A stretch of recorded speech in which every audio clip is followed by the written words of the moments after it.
কবুল বলার একটু আগে ছেলের মাকে একজন কানে কানে কিছু বলে গেলেন। কথা শুনেই তিনি দাঁড়িয়ে বললেন, এই বিয়ে হবে না। উপস্থিত সকলেই অবাক হয়ে গেলেন। সাগর দাঁড়িয়ে বলল, মা তুমি কি বলছো? হঠাৎ এসব বলছো কেন? আমি যেটা বলছি বুঝে শুনে বলছি, আর আমি যেটা বলছি সেটাই ফাইনাল। এই বিয়ে হবে না, এখন এখান থেকে চলো। পাত্রীর বাবা রহমত আলী বললেন, বেআইন সাহেবা আপনি রাগ করবেন না, কি হয়েছে আমাকে খুলে বলেন। এই মুহূর্তে আপনাকে এত কিছু বোঝানোর মতো কোনো কিছুই আমার মাথায় আসছে না। তবে এতটুকু বলতে পারি, আপনারা যে এতটুকু কমন সেন্স রাখেন না সেটা আমি জানতাম না। যদি জানতাম আমার ছেলেকে নিয়ে আসতাম না বিয়ে করার জন্য।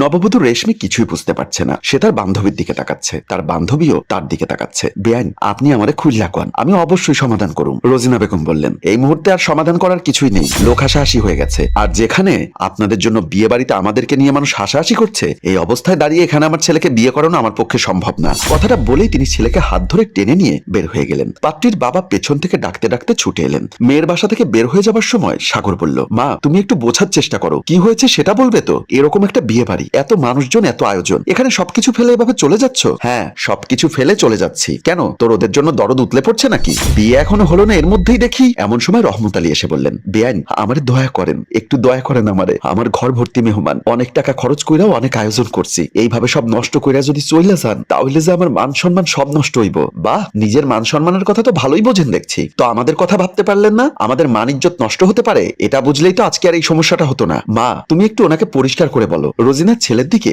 বড় বড় চোখ করে তাকালেন। তিনি আবারও চলে যেতে চাইলে রহমত আলী এবার তার হাত ধরে বললেন, বেআইন আপনি একবার কইয়া দেখেন, আমি সবকিছু সমাধান করুম। এদিকে খাবার টেবিলে বরপক্ষের কয়েকজন বসে আছে মনমরা হয়ে। তারা খাবার খাচ্ছে না, বরং একজন আরেকজনের দিকে তাকাচ্ছে বারবার। রোজিনা বেগম এসে বললেন, কেন এসব করছি বুঝতে পারছেন না তো? দেখুন অবস্থা। সাগর বলল, ওরা খেতে বসেছে, এখানে আর কি দেখতে বলছো? আমি নিজেই তো কিছু বুঝতে পারছি না। রহমত আলী একজনকে বললেন, বাবা তোমাগো কি কোনো সমস্যা হইতেছে? ছেলেটা দাঁড়িয়ে বলল, সমস্যা হচ্ছে মানে? অনেক বড় সমস্যা হচ্ছে। কি সমস্যা বাবা? আমারে কও। আরেকজন বলল, এগুলো কোনো কথা? খাবার টেবিলে খেতে বসে কালা ভুনা নেই। রহমত আলী বুঝতে পারলেন কি সমস্যা। তিনি বললেন, বেআইন আমি বুঝতে পারছি কি সমস্যা। আপনি দয়া কইরা জামাইরে নিয়া ওইখানে বসেন, দয়া কইরা মাথা ঠান্ডা করেন। সাগর তার মাকে বুঝিয়ে নিয়ে গেল। ড্রয়িং রুমে এসে সাগর বলল, মা এটা একটা সামান্য বিষয়, তুমি এই বিষয় নিয়ে তো রাগ করেছিলে, আর এটা তো তুমি ওনাদেরকে আগেই বলতে পারতে। তুই এটাকে সামান্য বিষয় বলছিস? তোর কাছে কি এটা সামান্য বিষয় মনে হয়? তারপর নববধূর দিকে তাকিয়ে বললেন, আমি বুঝলাম না, এখনো বিয়ে হয়নি, তার আগেই তুই ওদের পক্ষে এত কথা বলছিস? বিয়ে হলে তো তুই আমাকে চিনবি না। উফ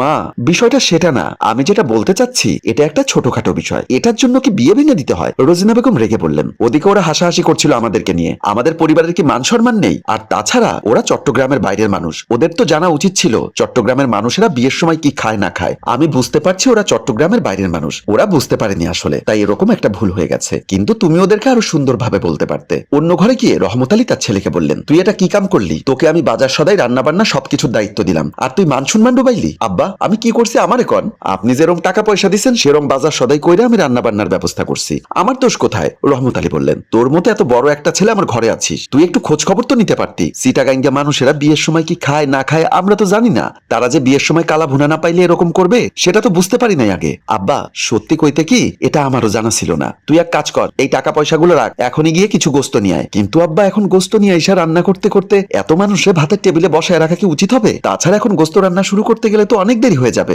আরে বাবা কিছুই করার নেই, তুই আগে কালা ভুনার ব্যবস্থা কর, অন্তত পক্ষে জামাই আর বিয়াইন দিয়ে তো খাওয়াইতে পারুম। আচ্ছা আমি যাই। এদিকে নববধূ দাঁড়িয়ে বলল, আপনাদের যদি খুব বেশি সমস্যা হয় তাহলে বিয়েটা ক্যান্সেল করে চলে যেতে পারেন। রেশমির বান্ধবী অবাক হয়ে তাকে হাত চেপে ধরে বলল, কি বলছিস তুই? মাথা ঠিক আছে তোর? রেশমি বলল, আপনারা ভেবে দেখুন বেশি সমস্যা হচ্ছে কিনা। রোজিনা বেগম বলল, বা মেয়ের মুখে তো খই ফুটেছে, যখন দেখতে এসেছিলাম তখন তো এরকম দেখিনি। রেশমি বলল, তখন তো আপনাদেরকেও এরকম দেখিনি তাই না? সামান্য একটা কারণে যদি আপনি বিয়ে ভেঙে চলে যেতে চাইতে পারেন তাহলে তো এমনও হতে পারে বিয়ের পরে ছোট ছোট বিষয়ে আমাকেও বের করে দিবেন বাসা থেকে। রহমত আলী এসে বলল, যা হওয়ার হইয়া গেছে, তুই আবার কথা বাড়াবি না, আর ওনার সাথে এভাবে কথা বলবি না, খবরদার। বেআইন সাহেব আমি সব ব্যবস্থা করতেছি, আপনি কোনো টেনশন করবেন না। রোজিনা বেগম আর কিচ্ছু বললেন না, কিন্তু তিনি মেয়ের কথায় কষ্ট পেয়েছেন সেটা বোঝা যাচ্ছে। সাগর তার মাকে বোঝানোর চেষ্টা করছে। বাসর ঘরে ঢুকতেই রেশমি বলল, আপনার মা আজকে এমন না করলেও পারতো, আমাদের মান সম্মান বলতে কি আর কিছু আছে? আমি বুঝতে পারছি আমার পরিবারের সাথে এমন কিছু হলে আমারও খারাপ লাগতো, আমি যতটুকু পেরেছি হ্যান্ডেল করেছি, না হলে তো আরো বেশি হতে পারতো। কিন্তু আপনার বাসায় যাবার পরে যদি এরকম আরো অনেকগুলো সমস্যা তৈরি হয় তখন কি করবেন?